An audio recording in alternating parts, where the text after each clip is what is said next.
La ressource la plus forte, c'est la colère. Ouais. Tous les grands leaders, Martin Luther King, Gandhi, et ceux qui sont moins, sont animés d'une colère. Mais au lieu de critiquer le monde, de dévaloriser le monde, ils vont se chercher sur leur propre justice, en fait.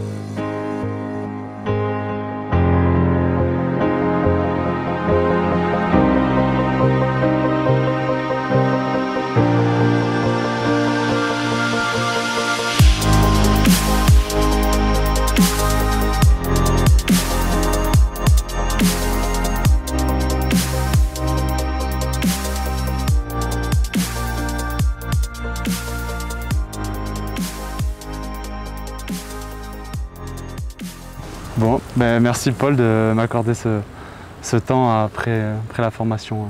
Écoute, c'est un grand plaisir. Formation Pratt. Grand plaisir. C'est vraiment un bon moment. Enfin, j'attendais cette interview avec impatience, je t'avouerai. Ben, je vais te laisser te présenter pour les gens qui vont nous regarder. Dire qui tu es, dire ton parcours, comment voilà, tu en es arrivé là. Alors, moi je suis une personne qui est passionnée par l'évolution personnelle. C'est ce qui du coup a orienté toute ma carrière dans ce métier du développement personnel, de l'accompagnement, puisque j'ai commencé en 1987. Okay. Alors même si je suis connu sous l'angle de la PNL, en fait j'ai commencé avant. D'abord je faisais un métier qui était le sauvetage en mer, parce que je pense que tout le temps j'ai été porté par cette idée d'aller sauver des gens en fait. Donc j'avais un peu ça dans l'âme, et puis étant spécialisé en côte dangereuse, je me suis confronté à des situations humaines qui étaient compliquées. Parce qu'entre apprendre à souffler dans un mannequin et puis réanimer une personne face à une famille en état de choc, c'est pas la même chose, quoi. Du coup, je me suis rendu compte de deux choses. C'est à quel point, quelle que soit la performance dans l'acquisition des gestes, à quel point la dimension de la relation qu'on va établir avec les personnes, mais aussi avec soi-même, avec l'émotion, qui n'était pas mon fort au départ. Alors moi je me coupais beaucoup de mes émotions, c'est comme ça que je faisais face à des situations compliquées. Et du coup cette dimension à la fois émotionnelle et relationnelle m'a beaucoup interpellé quand j'ai commencé le développement personnel. C'est ça qui du coup m'a poussé à m'intéresser justement à ce potentiel que nous avons tous, que j'ai d'abord découvert en moi, potentiel de changement, potentiel de responsabilité aussi à l'égard de ce qui est important. Et puis par le fait aussi que dans ce métier que j'exerçais plus évidemment pas par choix, bien sûr, parce que c'était très stimulant, mais j'étais beaucoup dans la compétition en fait avec le monde, toujours à vouloir me dépasser, et en fait beaucoup dans la comparaison à l'égard des autres. Alors c'est pas lié au métier, c'est lié à ma psychologie en fait. Peu importe ce que tu faisais en fait. Voilà, j'étais beaucoup dans cette quête de performance. Et je le suis toujours, mais d'une manière différente aujourd'hui. Avant, c'était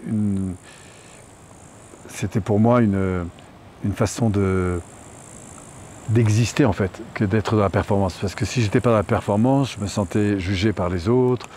Donc j'étais beaucoup dans la comparaison et tout ça. Donc même si j'étais très heureux dans le métier que je faisais, la réalité c'est que psychologiquement, c'était compliqué. Par exemple, tout ce qui était affectif était compliqué en fait. Tu vois ? Parce que j'avais pas de place pour l'affectif. Parce que moi-même, j'avais du mal à m'écouter, à me reconnaître, donc toujours dans la performance. Et le développement personnel, ça m'a réouvert en fait à la place de l'humain. Même si on est dans des métiers qui nous intéressent, et parfois même dans des métiers qui ne nous intéressent pas, mais à quel point la place de l'humain c'est important, pour toi, pour moi, pour nous, tu vois. Et ça, c'est quelque chose qui m'a fasciné en fait. Okay. Et aujourd'hui, c'est ce qui m'anime dans mon métier, c'est reconnecter l'être humain à ce qu'il est, en fait. Au-delà de ce qu'il fait, c'est chouette ce qu'il fait, mais qu'est-ce qu'il est d'abord, en fait. Okay. Et du coup, de redonner de la place, c'est ça qui me passionne, c'est ça qui m'anime, redonner de la valeur. Parfois, on me présente un peu comme un allumeur de réverbère, tu sais, dans les séminaires, parce que je fais beaucoup de séminaires. Et je trouve que c'est intéressant, parce que c'est vraiment ça, c'est reconnaître cette lumière qui est à l'intérieur de nous, qu'on restreint, même moi, de temps en temps, je restreins, tu vois. Et accepter de briller de sa pleine lumière, de briller de sa sensibilité, de briller, et du coup d'accueillir l'autre dans cette sensibilité. Et de vivre du coup beaucoup plus en dimension émotionnelle qu'en dimension fonctionnelle. Voilà, c'est ça qui me En fait, la question qui venait après, parce que du coup, tu l'as évoqué, tu es passé par plein de pratiques dans le monde du développement personnel. Juste pour resituer encore une fois, aujourd'hui tu es connu sur la PNL, en fait, sur l'aspect de la PNL. Comment tu la définirais pour les gens qui vont écouter cette vidéo? Alors, la PNL, c'est tout un ensemble d'outils, de pratiques qui ont pour objectif de remettre, pour moi, de la valeur chez l'être humain, c'est-à-dire apprendre à se reconsidérer, à retravailler sur sa qualité d'être en rapport avec l'environnement. L'environnement, c'est les autres qui parfois me gênent, me dérangent, c'est parfois l'environnement qui ne me va plus, c'est parfois ma vie passée qui me fait souffrir, parfois c'est parce que je ne sais pas trop où je vais dans mon futur. Donc l'idée, c'est à la fois d'accroître cette qualité d'être dans laquelle nous sommes et ce rapport à l'environnement. Alors pour ça, il y a plein de pratiques, plein d'outils. D'abord la connaissance de son cerveau, comment on fonctionne, cerveau, système nerveux, toute la prise en compte de la dimension émotionnelle, et par conséquent relationnel, et puis bien sûr des attitudes qu'on va développer à l'égard des situations. Donc moi ce qui m'intéresse et ce qui m'a beaucoup plu, parce qu'effectivement ce n'est pas la première approche que j'ai découvert, mais après des années de travail, de développement personnel dans les différents courants de la psychologie humaniste, j'ai travaillé sur le corps, sur l'énergie, sur l'émotionnel, sur le mental, ça. Mais dans la PNL, ce que j'ai trouvé, c'est cette préoccupation d'aller vers quand ça marche, comment ça marche. Du coup il y a un côté très pragmatique que j'ai trouvé. Donc programmation, c'est cette idée d'apprentissage, hein. On a développé toutes des habitudes qui font que si je grandis à Paris, en Amazonie, au Canada ou au Japon, je ne vais pas développer les mêmes connaissances, les mêmes sensibilités, les mêmes savoir-faire. Et du coup, on se programme dans tous ces automatismes. Il y a des automatismes qui nous font grandir. Par exemple, si chaque matin, je me pose des questions du genre « Tiens, qu'est-ce qu'il y a de chouette et de positif pour moi dans ma journée ?» C'est pas la même chose que de me dire « Pourquoi je fous là? Qu'est-ce que c'est que… » tu vois. J'avais une question là-dessus après. Voilà, donc c'est prendre conscience de ces fonctionnements qu'on a mentaux, mais aussi de ces réactions émotionnelles qu'on peut avoir avec certaines choses, positives ou négatives, et de découvrir qu'on peut vraiment transformer émotionnellement son rapport à l'environnement présent, mais aussi passé et bien sûr futur, et puis par conséquent aussi de se responsabiliser sur les attitudes que l'on a. Ouais. Hein, par exemple, moi j'ai quelques alertes rouges que m'ont très vite montré la PNL, qui est le rejet de la responsabilité sur les autres quand ça ne marche pas, la dévalorisation de soi, des autres, du monde, la culpabilité, la victimisation, enfin tous ces trucs. Une fois qu'on a pris conscience de ça, on va apprendre à reprendre la responsabilité quand il y a des choses qui ne vont pas. Plutôt que critiquer son voisin, on va valoriser l'accueil de la situation pour co-construire avec. On va aller chercher un peu cette zone de créativité et de puissance, cette capacité qu'on a finalement à rebondir aux événements, autour des événements. Et pour justement réussir, et c'est ce que la PNL va mettre en avant, c'est la clarté de mes importants. Alors c'est pas la PNL qui va répondre à la question, hein. Elle va offrir des outils pour aller s'écouter, se revaloriser, s'écouter sur ses importants, définir où est-ce qu'on veut, qu'est-ce qu'on veut. S'il n'y avait plus de problème, ça se passerait comment? Dans mon couple, dans mon travail, dans ma santé, dans mon rapport avec les autres. Et puis enfin, quelles sont les ressources intérieures, c'est-à-dire l'énergie que j'ai besoin d'aller chercher, parce qu'on a besoin d'énergie pour avancer, pour progresser. Comment je vais interagir dans mon environnement, c'est de la communication. Puis enfin, qu'est-ce que j'ai à apprendre en permanence en fait? Parce que toute situation, si elle est plaisante, elle est… qu'on va appeler de la réussite, en fait, on va être heureux, qu'est-ce qu'on peut apprendre de ça? Et puis quand les choses ne se passent pas comme on veut, plutôt que réagir à la critique ou à l'attaque, comment je peux construire avec ça? Et ça, c'est quelque chose qui me passionne dans la PNL, parce qu'il n'y a pas un jour, il n'y a pas un exercice de PNL qui n'est pas pour ambition de nous aider à devenir davantage acteurs, auteurs, créateurs de sa vie. Et d'ailleurs, ce que j'ai trouvé intéressant, puisqu'on en était là tout à l'heure sur la gestion émotionnelle, c'est que c'est un peu la remarque qu'on se faisait là avec un autre stagiaire, un autre participant, c'était cette idée qu'on conscientise, mais derrière on pose une action. Absolument. Et ça c'était super intéressant parce que j'adore cette idée-là de poser de l'action, même quand quel comportement je mets en place de nouveau qui va changer, parce que finalement, si on reste que dans la pensée, la vie… La conscience des choses, c'est intéressant. Changer l'émotion, c'est évidemment intéressant. Mais ce qui va faire des changements de résultats, c'est des changements de comportement. Ouais. Voilà. Donc l'idée, c'est effectivement, qu'est-ce que je fais de ça? Ouais, qu'est-ce que je fais de ça? Une autre question. Alors, tu en parlais tout à l'heure, l'idée, c'est de rallumer les réverbères. Je t'ai souvent entendu dire que ton but c'était vraiment de révéler le plein potentiel, le meilleur de chacun. Est-ce qu'on peut parler d'une croyance que dans chacun réside un potentiel extraordinaire? C'est une croyance. Et je ne sais pas si c'est vrai ou non, mais l'effet de croire que c'est possible me donne plus d'espoir que de me dire non, c'est pas possible. Et d'où elle te vient cette croyance? Tu sais, pour tout te dire, moi quand j'ai démarré, franchement, si tu m'avais dit voilà ce que tu vas devenir, j'aurais jamais cru. Tu vois, la première fois que je suis allé voir ce qui pour moi était un mentor, c'est-à-dire quelqu'un qui avait beaucoup réussi dans le monde à la fois des affaires et du développement personnel, qui s'appelait Michel Cacher, je lui dois énormément à cet homme. Ça a été mon premier dans le monde du développement personnel, ma première grosse référence, pas petite, grosse référence, c'est-à-dire ce que je vais appeler un mentor. Quelqu'un qui m'a énormément inspiré. Et un jour, j'étais complètement perdu, je sortais de l'armée, je ne savais pas ce que j'allais faire de ma vie. Et je lui ai dit, écoute Michel, est-ce que tu es OK de me recevoir? J'ai besoin de parler avec toi. Donc j'étais allé avec des cahiers, de prendre des notes, etc. Et puis en gros, arrive le moment où on se parle et je lui dis, écoute, voilà, moi j'aspire un jour peut-être à faire de la formation, à aller vers ces métiers dont tu parles si souvent. Est-ce que tu penses que c'est possible? Dit autrement, j'étais pas vraiment certain. Voilà. Et c'est vrai que tu m'aurais vu à l'époque, tu n'aurais pas parié grand-chose sur l'avenir dans ce métier-là. Tu vois, parce que... Bref, et là-dessus, il me regarde et il me dit, si tu veux réussir dans ce métier, tu as besoin de deux choses. Et très franchement, j'étais prêt à reprendre 10 ans d'études. Et c'était pas mon fort, les études. Hein. Mais j'étais tellement motivé. J'étais monté à Compiègne, de Grenoble à Compiègne en stop, parce que j'avais pas d'autres moyens de transport. Enfin, tu vois, je m'étais bougé quand même. Et là, je m'assois et je t'assure, j'attendais ce moment comme, tu vois, il y avait Dieu et Michel, quoi, en gros. Hein. Et il me dit, il te faut deux choses. Je dis, quoi? Et là, je prends mon cahier et il me dit, la première chose, c'est que tu en aies envie. Et là, intérieurement, j'ai une explosion de joie. Pourquoi? Parce que je me dis, ça, au moins, c'est 50% d'acquis, parce que alors c'est sûr que j'en ai envie. Et là, j'attends la deuxième, et c'est là que je pense à 10 ans d'études, tu vois, il me dit, la deuxième, c'est que tu y crois. Je dis, c'est tout? Il me dit, c'est tout. On a plié le truc, il m'a ramené au train, et je suis reparti sur Paris pour redescendre ensuite en slope. Ça avait duré 3 minutes. Alors, en avoir envie, j'ai vite compris ce que ça voulait dire. Y croire, ça, j'ai compris que ça prenait un peu plus de temps. Pourquoi? Parce que j'avais des freins intérieurs, j'avais besoin de changer. Mais ça a été, là, pour le coup, un allumeur de réverbère. Parce qu'il m'a dit, franchement, quand je regardais dans ses yeux, pour lui, c'était évident que si j'en avais envie, que je pouvais y croire, ça allait marcher. Et c'était peut-être plus simple. Le niveau de considération qu'il m'a apporté à ce moment-là, ça a été un moteur très très puissant. Et peut-être qu'il t'a ramené aussi sur de la simplicité. En plus, il m'a ramené, en plus de ça, parce qu'il avait vraiment l'art de la simplicité, hein, c'est-à-dire de faire le minimum de choses pour un maximum de résultats.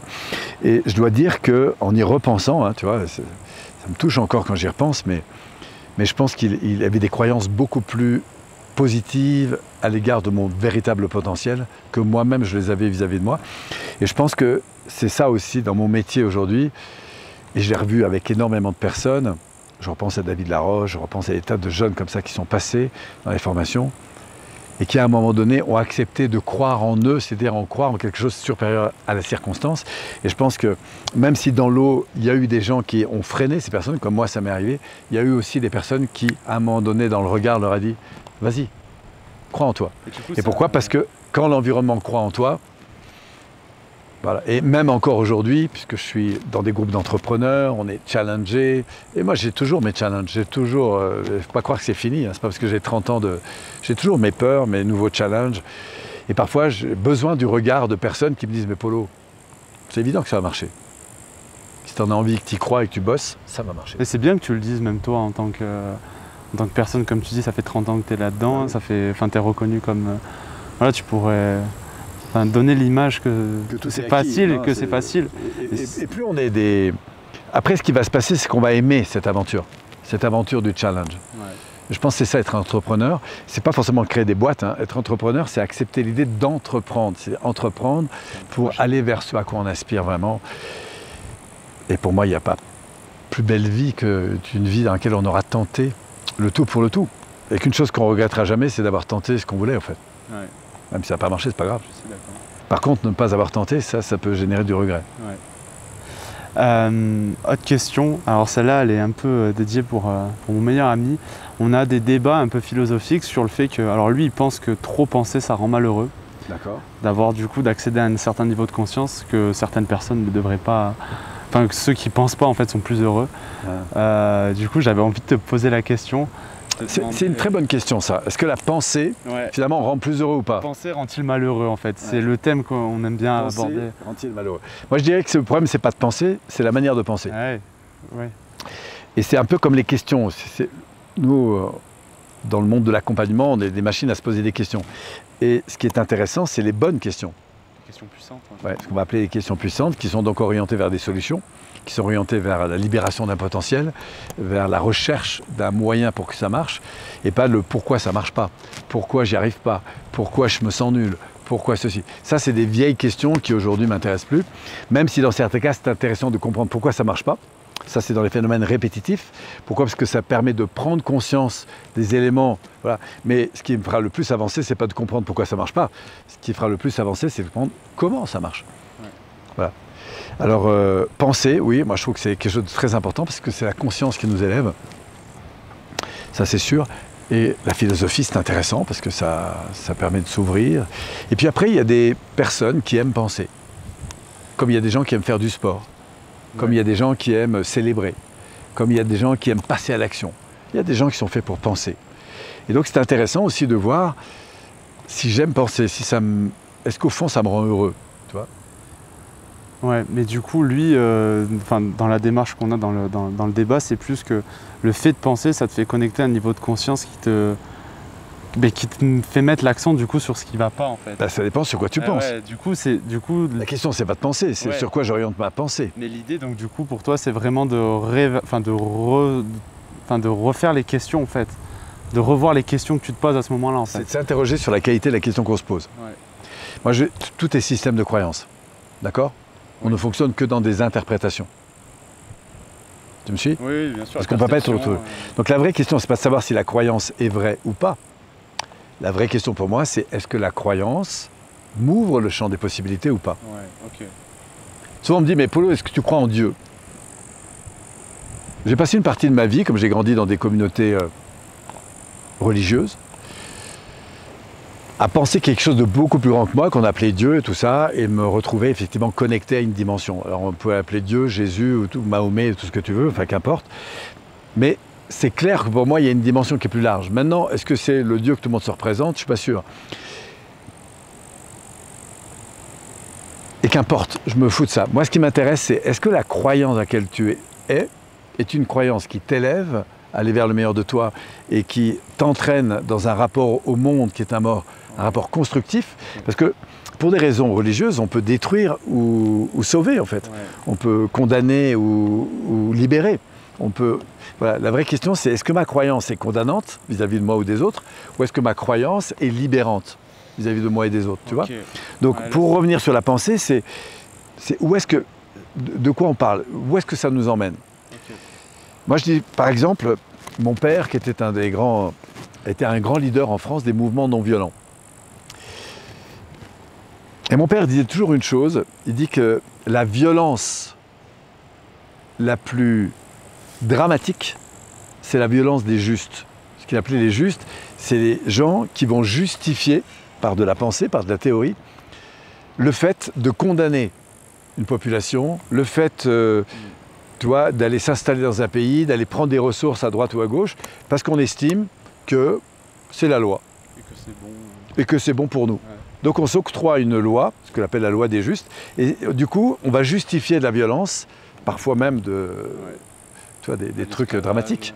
Et voilà, c'est la loi, donc on le fait. Et ça, c'est la violence la plus terrible, en fait. Tu vois. Et parfois, on se met dans des lois, vis-à-vis de soi ou des autres, qui sont très violentes. Malheureusement. Donc moi, je me dis, c'est pas le fait de penser ou la croyance qui est importante, c'est qu'est-ce que cette pensée, est-ce que cette pensée, elle est constructive pour moi et pour l'environnement? Est-ce qu'elle nous libère ou est-ce qu'elle nous enferme?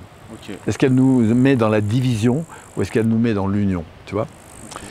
Pour moi, il y a deux structures qui mènent toute la vie, c'est la loi et le lien. La loi, c'est de la structure. Par exemple, pour réussir une pizza, pour réussir une structure, pour faire un bon film, il y a des lois. Il y a plein de process, mais est-ce qu'on est dans des lois qui vont permettre l'amour, le lien, la considération, voilà. Donc, si on veut co-construire, il faut se rassembler, il faut s'ouvrir aux différences, faire en sorte que les différences se rassemblent, qu'elles se retrouvent sur des valeurs, qu'elles se retrouvent sur une vision et qu'elles se complètent en permanence dans l'évolution. Mais pour ça, il faut s'écouter, accepter les différences, faire en sorte qu'elles se réunissent. Par exemple, tu vas avoir un point de vue très différent pour moi, prenons un point de vue religieux par exemple, peut être très différent du mien, très différent. Mais la richesse, c'est pas que tu aies raison ou que j'ai tort, ou l'inverse. La richesse, c'est la confrontation des points de vue. Mais pas dans le sens tu as tort et moi j'ai raison. Tiens, quelle est l'intelligence qu'il y a dans ta perception des choses, dans la richesse, à quoi ça t'ouvre de grand, de chouette et de positif? J'ai souvenir d'un débat qui s'est passé il n'y a pas très longtemps à Paris. Ça va, je peux en parler ou... On est là pour ça. J'ai trouvé l'expérience extrêmement intéressante. Je suis dans un restaurant indien dans lequel j'adore aller. Et comme j'y vais souvent et que j'amène beaucoup de stagiaires, la famille qui tient le restaurant a beaucoup de considération. Et donc voilà, je sens qu'il y a beaucoup d'amour entre nous en fait. C'est exprimé par beaucoup de considération. Et puis à un moment donné, il y a le grand-fils visiblement de la maman qui tient, et le père là, qui tient la famille. Et puis, ah c'est mon fils et tout ça, etc. Puis je vois un homme, une trentaine d'années, heureux, etc. Je dis, ah bah écoute, tu vis à Paris? Il me dit, non, je vis en Inde, je repars en Inde. Je dis, ah bon, très bien, et ça t'a plu, le voyage? Oui, oui. Et tu vis de l'autre côté, est-ce que... Enfin, voilà. Et puis, je ne sais plus comment il me dit, bah, je rentre pour me marier. Je dis, ouais, t'as l'air heureux de rentrer. Je lui dis, voilà, t'as l'air heureux de rentrer. Il me dit, oui, je vais me marier. Ah, intéressant. Et vous vous connaissez depuis combien de temps? Lui dis-je. Il me dit, mais je la connais pas. Je dis, ah, tiens, c'est intéressant. Et du coup, il s'assoit, on se prend un petit dessert ou la fin d'un café ensemble, je ne sais plus. Et là, on part dans un débat, et vraiment passionnant. C'est-à-dire qu'il est en train de me dire, je lui dis, mais en fait, tu vas te marier, mais tu ne connais pas la personne. Et en plus, tu as l'air très heureux. Alors écoute, si tu me permets une question, c'est que moi, l'idée de rentrer et d'aller marier quelqu'un que je ne connais pas, tu vois, je ne serais pas dans... ça ne générerait pas le même sentiment. Et je voudrais dire, tiens, comment tu en arrives là? Et on commence à discuter tous les deux. Bah, figure-toi que c'était vraiment intéressant parce que je ne dis pas que je me marierai avec une inconnue, mais j'ai beaucoup aimé l'échange qu'on a eu. Et je lui dis, ah bon, et qu'est-ce qui se passe? Bah, c'est mes parents qui ont choisi, ah bon, etc. Et ça te fait quoi? Mais il dit, tu sais, au bout d'un moment, il me dit, tu sais, si je me marie, Polo, c'est pourquoi? C'est pour être heureux. C'est plus heureux que je ne le suis aujourd'hui. Tu es d'accord avec ça? Ouais. Il me dit, bah ouais, c'est ce que je te souhaite. Et je lui dis, justement, si tu ne la connais pas, il y a un gros pari quand même. Il me dit, bah non. Parce qu'il me dit, qu'est-ce que tu penses qui va faire que tu es heureux en couple? Est-ce que ce que l'autre va te donner ou est-ce que toi tu vas lui donner? Moi, je sais que mes parents, ils ont trouvé la bonne personne pour moi. Et quoi qu'il se passe, je vais être heureux dans ma vie. Et quoi qu'il se passe, j'honorerai cette personne. Et quoi qu'il se passe, je serai heureux. Et là, je peux te dire que ça fait 30 ans que je fais du développement personnel. J'ai pris une baffe, enfin une baffe dans le sens du terme, mais tu vois, j'ai encore de l'émotion à ressentir. Et je me suis dit, waouh, quelle prise de responsabilité, ouais, quel positionnement, quel engagement, quelle conviction. Et là, je lui dis, tu sais quoi, laisse-moi te faire un câlin, je lui dis, parce que franchement, là, tu viens de me donner une leçon de vie extraordinaire. Et je te remercie de ça. Je te dis pas que je ferai ce que je fais toi, mais franchement, je suis... Waouh. Ouais, et je t'assure, autour de la table, on avait tous les larmes aux yeux, quoi. Et ça c'est ce que je trouve qui est intéressant. La question, c'est pas de savoir qui a raison ou pas. La question, c'est d'entrer en relation pour grandir, en fait. Tu vois. Et je trouve que c'est une belle leçon parce qu'on parle beaucoup dans le développement personnel du niveau de responsabilité. Ouais. Là, l'histoire que tu évoques, c'est le niveau de responsabilité ultime. Là, franchement, j'ai pris une leçon dans ce domaine. Et pourtant, je l'enseigne depuis des années. J'ai dit, waouh. Et ça m'a vraiment inspiré. Merci du partage. Je vais évoquer un thème sur lequel je vais chercher tous les gens avec qui j'échange. C'est la notion de difficulté. Ouais. Est-ce que tu pourrais parler d'un moment où tu as eu une difficulté dans ta vie, un échec peut-être même? Enfin, peut-être que sur le moment ça a été un échec, après tu l'as transformé, mais un moment qui t'a profondément marqué, qui a été dur pour toi. Ouais. Dire comment émotionnellement ça a été vécu et comment tu as réussi à le transformer. Alors, j'ai eu beaucoup de moments difficiles. Je vais t'en balayer quelques-uns, puis après je vais me focaliser plutôt sur l'un, mais à 12 ans déjà, alors à 7 ans déjà, je passe d'un monde où j'étais en communauté, je me retrouve dans une cité où il y a beaucoup de violence, donc c'est un choc très important. Après, j'ai perdu ma mère, j'avais une douzaine d'années, donc ça a été un moment difficile. Ensuite, j'ai eu des conséquences assez importantes parce que à 18 ans, j'ai dû me prendre, enfin, je me suis pris en charge à 16 ans en fait. À 18 ans, j'ai eu pas mal de bouleversements.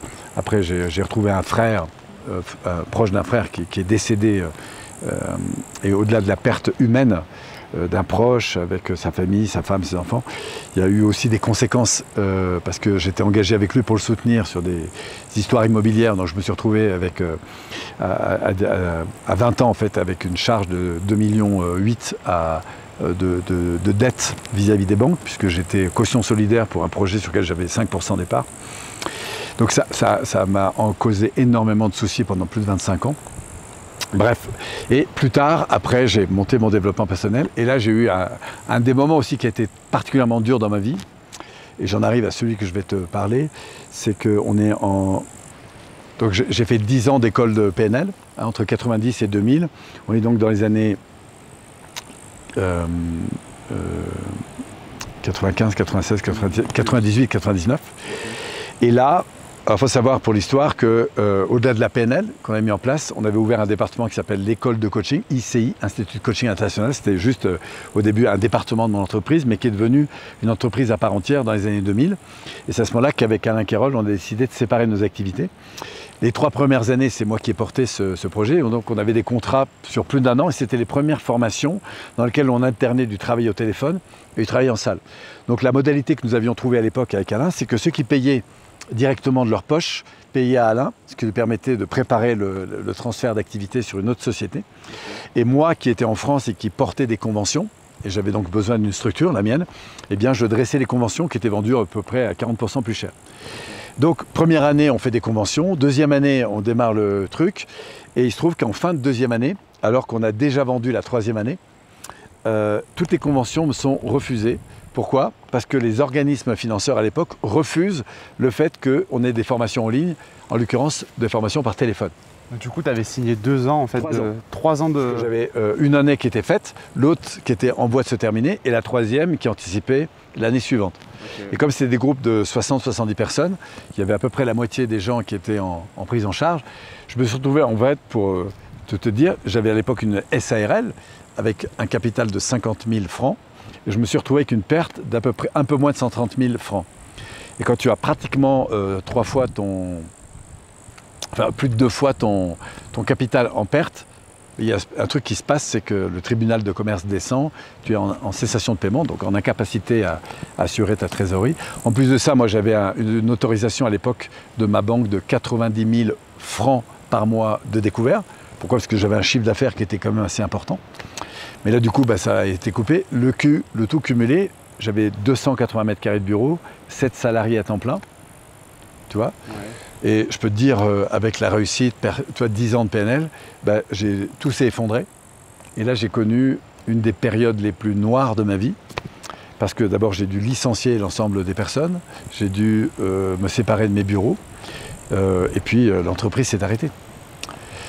Donc à ce moment-là, moi j'ai décidé de continuer à faire ce que j'aimais, même si ça ne me rapportait plus, en l'occurrence de maintenir les séminaires. Personne ne l'a su à l'époque, mais j'ai continué à animer les séminaires à perte, puisque j'étais en grande perte. Et ce qui m'a sauvé, c'est que comme mon entreprise qui s'appelait Cabinet Pironnet à l'époque, et que je m'appelais Paul Pironnet, je suis repassé en libéral, en fait, puisque la société ne pouvait plus rien faire. Et j'ai eu, grâce à Psychologie Magazine, que je bénis encore s'ils m'écoutent, la possibilité, parce que je suis allé les voir et je leur ai dit, écoutez, je suis incapable de vous payer les pubs, parce que c'est eux qui me rapportaient, grâce aux tiers de page qu'on faisait dans le magazine, quand ce n'était pas des pleines pages de publicité, c'est eux qui me rapportaient le plus les contacts. Sauf que je ne pouvais plus les payer, donc je leur ai dit, écoutez, je suis en cessation de paiement, je ne peux pas vous payer. Mais comme j'avais des gros contrats, ils me donnaient 50%, ils m'autorisaient des remises de paiement de 50%. Et c'est comme ça que... Pourquoi? Parce que j'étais un gros. Et je leur ai dit, voilà, si vous m'aidez à passer le cap, c'est-à-dire pendant 6 mois à continuer à faire de la pub sans que je vous paye, moi, dans 1 an, je vous propose de continuer, mais cette fois-ci, je ne vous payerai pas 50%, mais je vous payerai en totalité pour rattraper les 5-6 mois de retard. Et les gars, ils ont dit oui. Ok, Paul, on te soutient. Donc pendant 6 mois, ils ont accepté que je fasse de la pub sans être payé. Et du coup, ça t'a permis de remonter la pente. Je peux dire que je suis remonté, c'est vraiment été un soutien incroyable. Parce que du coup, ça m'a permis de passer le cap, du coup de me mettre en libéral et de récupérer quand même quelques personnes.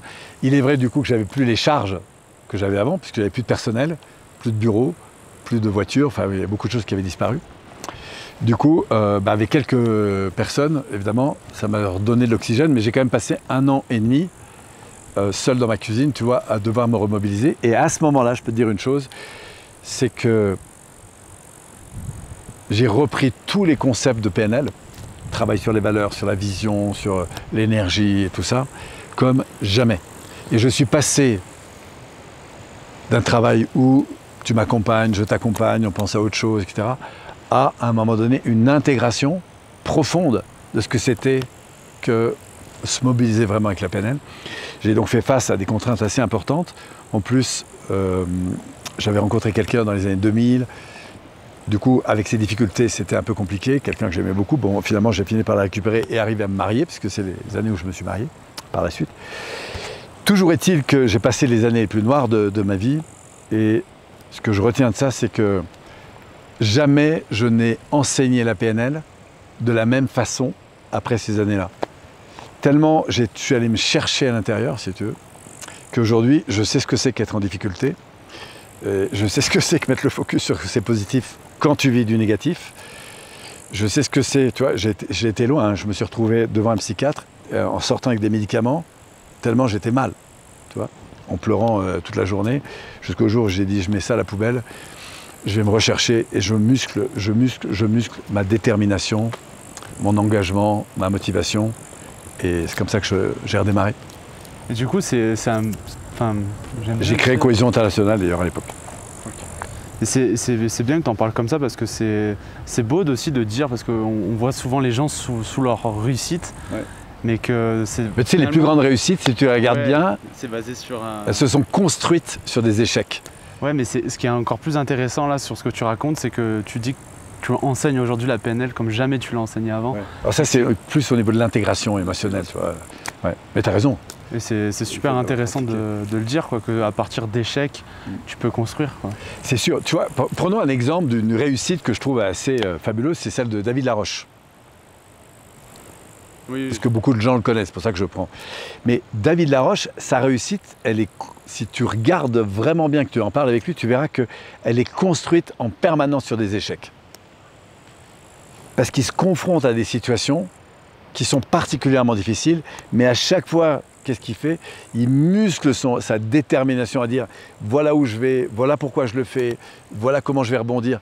Il a tellement travaillé, parce que je l'ai vu faire, hein, il a tellement travaillé cette faculté à transformer, si tu veux, la difficulté en une occasion de grandir de l'intérieur, que du coup, quand on le voit faire, ça a l'air tout simple. Ça l'est devenu, mais ça a supposé un travail de transformation qui est particulièrement... De transformation, et je pense d'être connecté à ses valeurs, parce que je pense que valeurs, vision et détermination à faire ce qui me botte, ce qui me porte, ce qui m'anime, ce qui... Voilà. Voilà. Et puis après, il s'est construit une vision, et voilà, valeur et vision, c'est très puissant.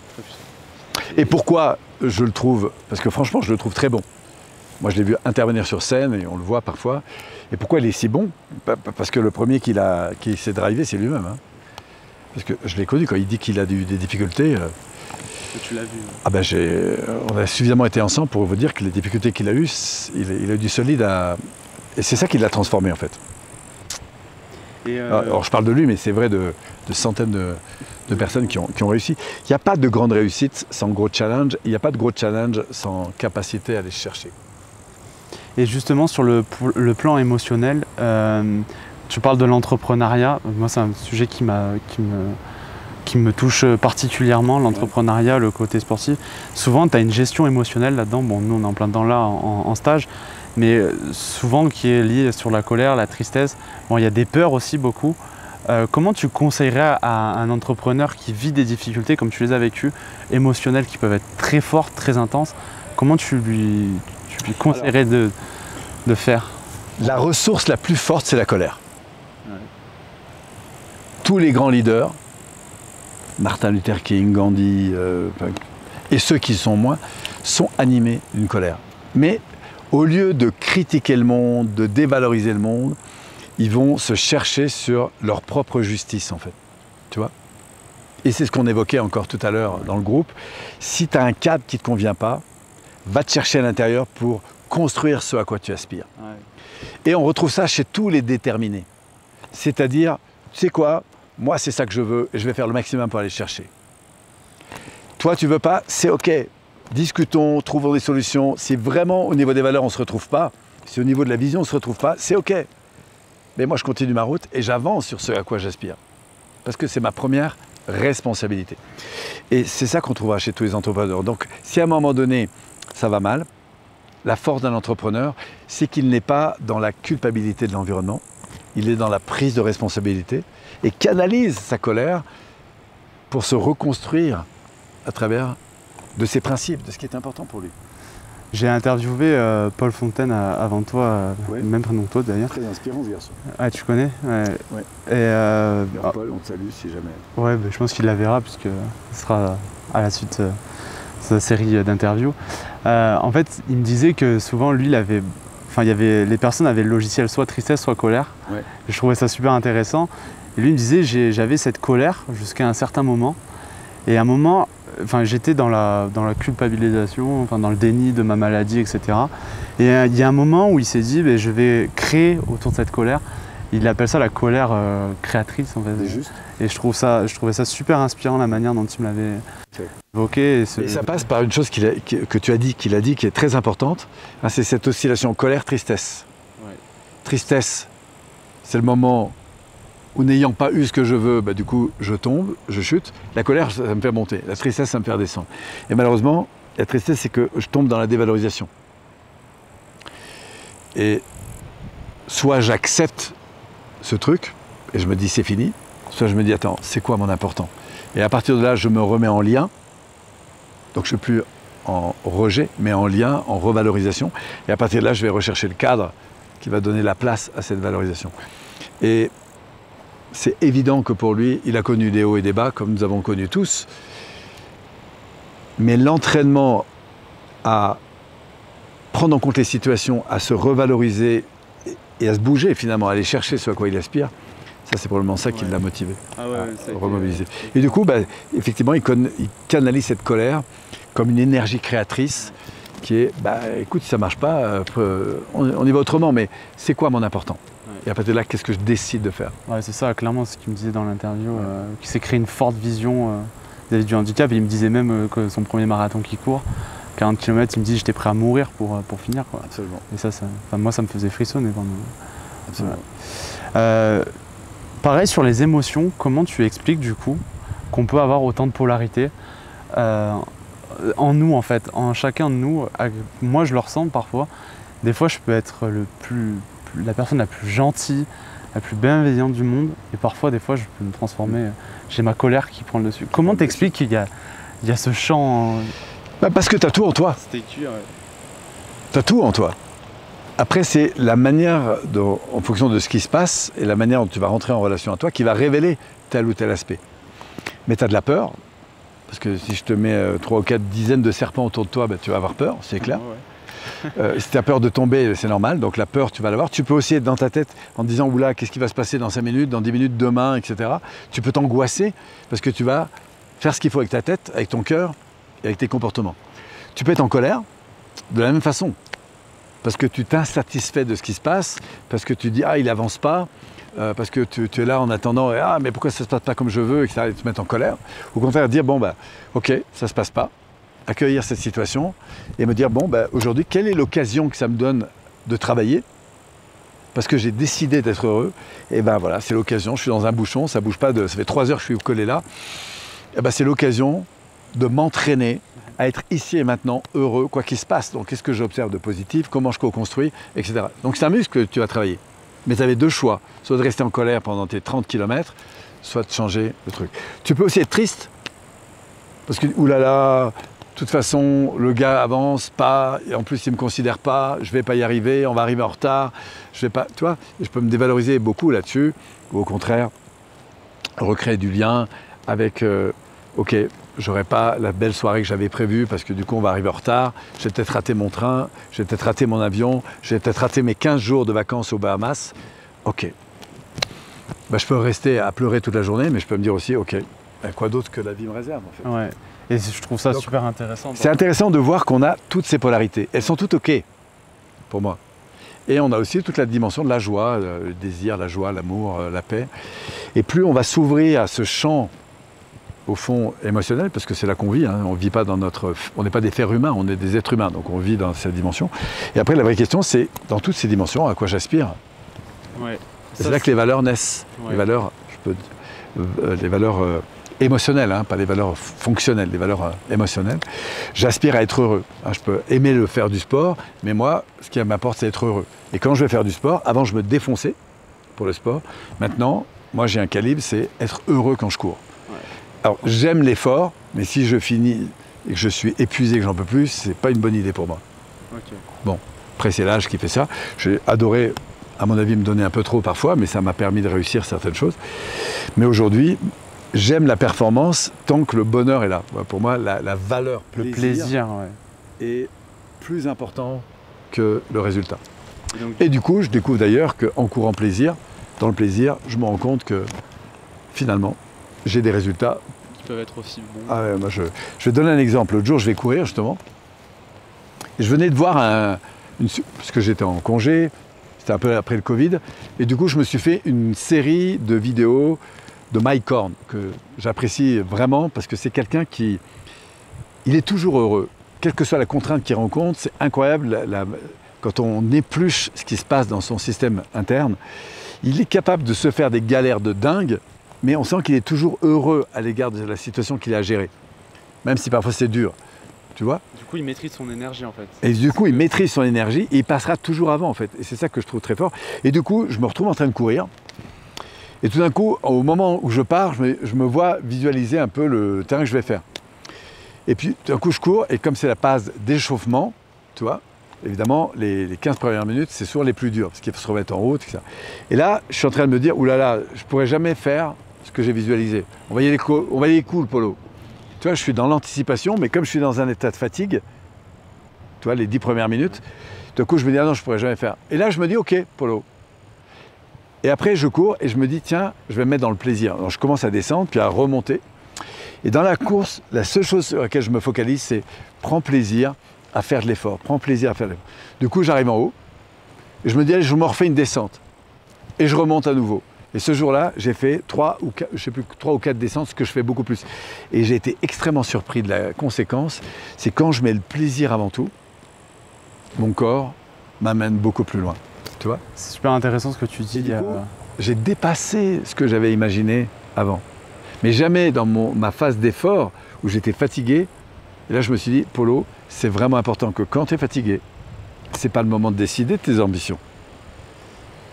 Alors, ose rêver, mais mets du plaisir. Parce que le plaisir, pour moi, c'est la première chose. Le désir, l'amour des choses, la joie de faire les choses, le sentiment d'être en paix avec quoi qu'il se passe.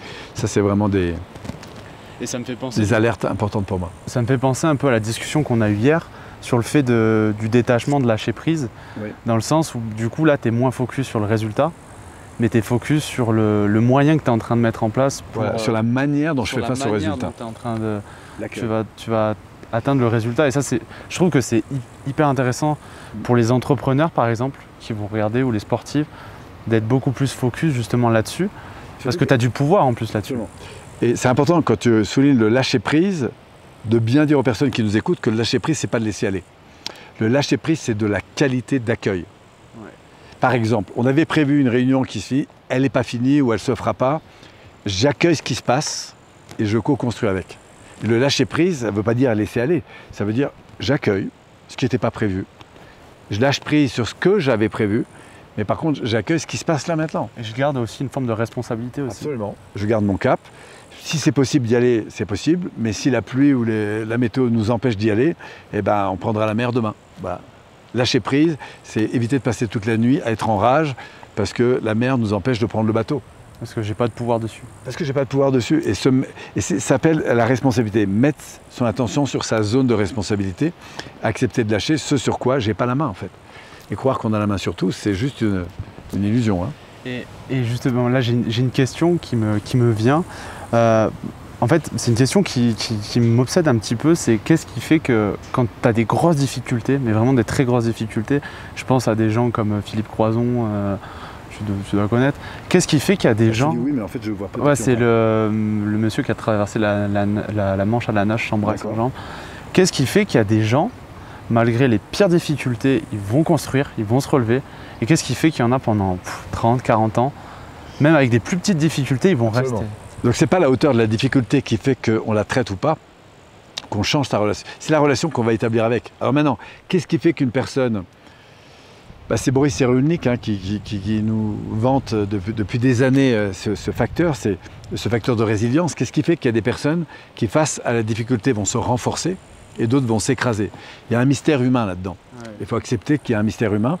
Moi, ce que je crois, c'est qu'à des niveaux plus profonds, si l'inconscient a des références qu'il a vues, connues, il y a plus de chances qu'il mobilise des possibilités. Ouais, okay.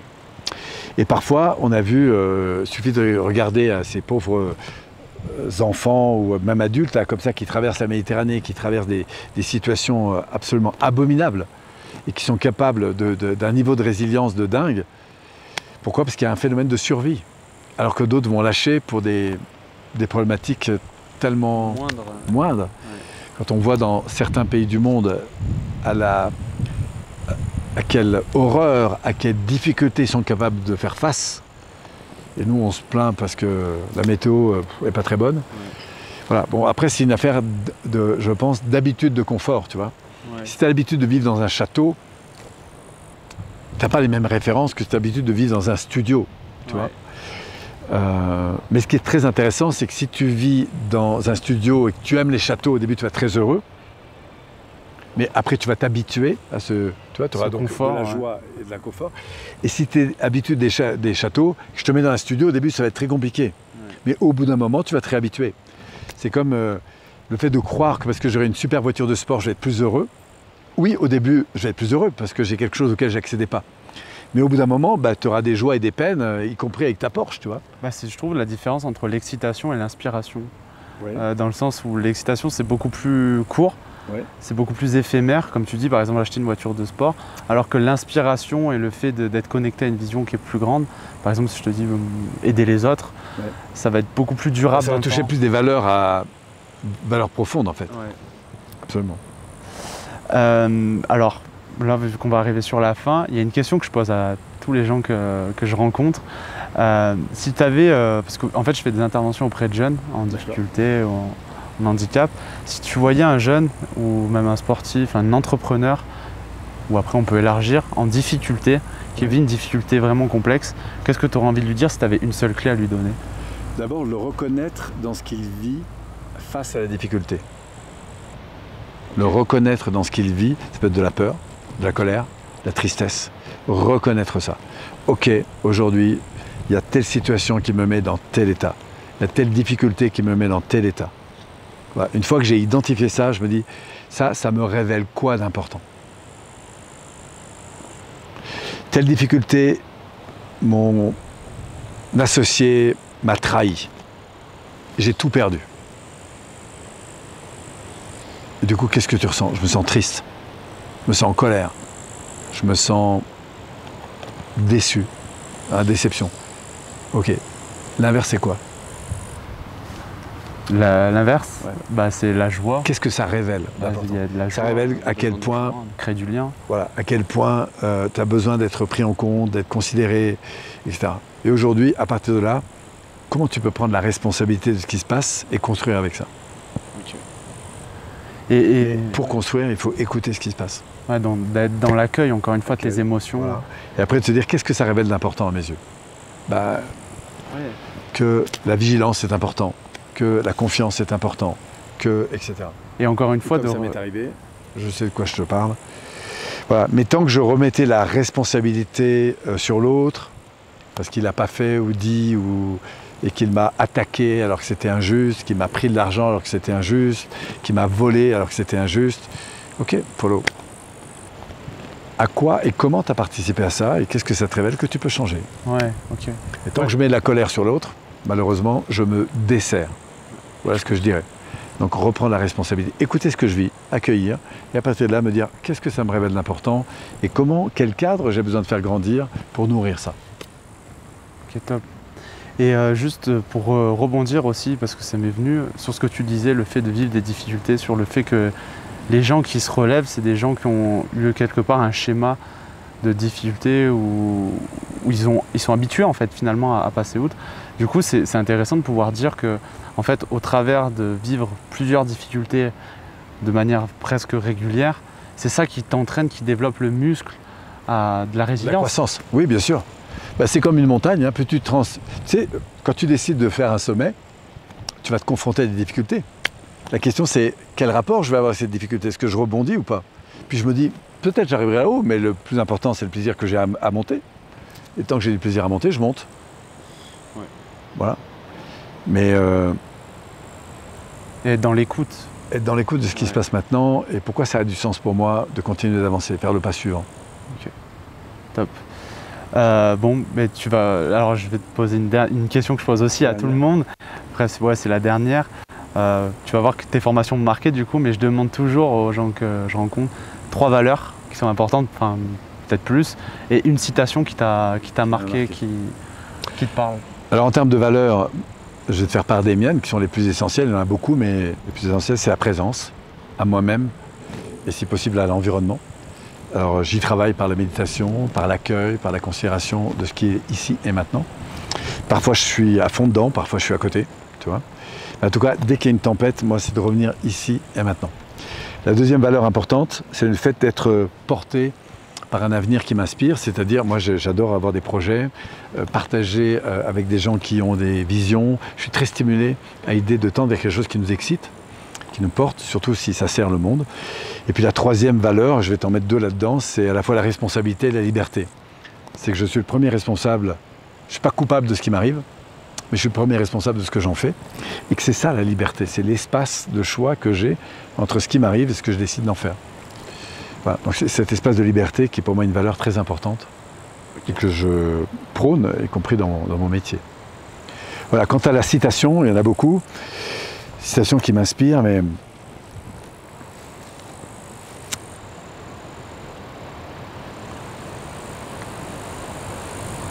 il y en a une que j'aime beaucoup, que j'ai souvent évoquée, et encore cet après-midi.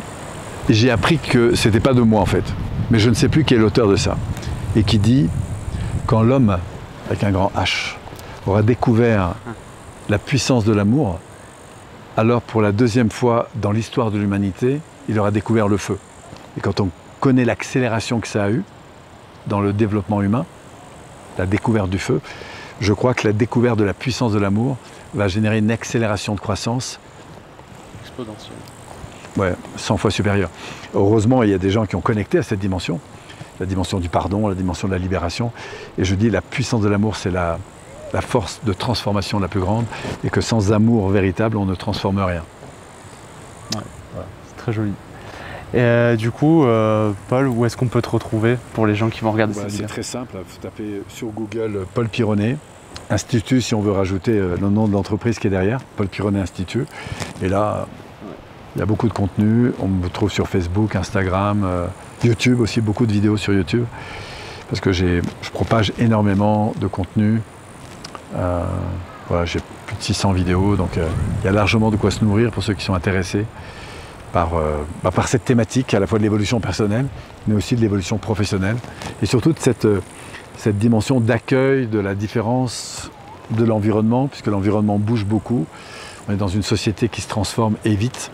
Et je crois que notre responsabilité, c'est d'être à la fois accueillant de l'intérieur, pour comprendre au fond ce qui nous anime, et accueillant de l'extérieur, pour co-construire avec l'évolution du monde. Voilà. Okay. Je te remercie énormément. C'était vraiment un plaisir. Merci beaucoup, Paul. Et puis, au plaisir de vous rencontrer si jamais nos routes se croisent. Merci. C'est super, hein, bravo pour... Salut à toi, j'espère que cette vidéo t'aura plu. Si c'est le cas, tu peux continuer à me suivre en t'abonnant à ma chaîne YouTube et en cliquant sur le petit bouton en bas à droite de la vidéo s'abonner. Je te partagerai régulièrement du contenu de ce genre avec des interviews de sportifs de haut niveau, de gens spécialisés dans le développement personnel mais aussi des entrepreneurs à succès. Autrement, je t'ai aussi mis dans la description de la vidéo juste en dessous 2 liens de téléchargement complètement gratuits de mes livres blancs. Le premier s'appelle les 12 choses à mettre en place pour sortir d'une difficulté et le deuxième, c'est les 15 clés à mettre en place pour atteindre n'importe quel objectif. Ces livres blancs, je les ai écrits avec mon expérience d'intervieweur, mais aussi sur mes formations métiers. J'espère que ça te plaira et j'espère te retrouver très prochainement. Bye bye!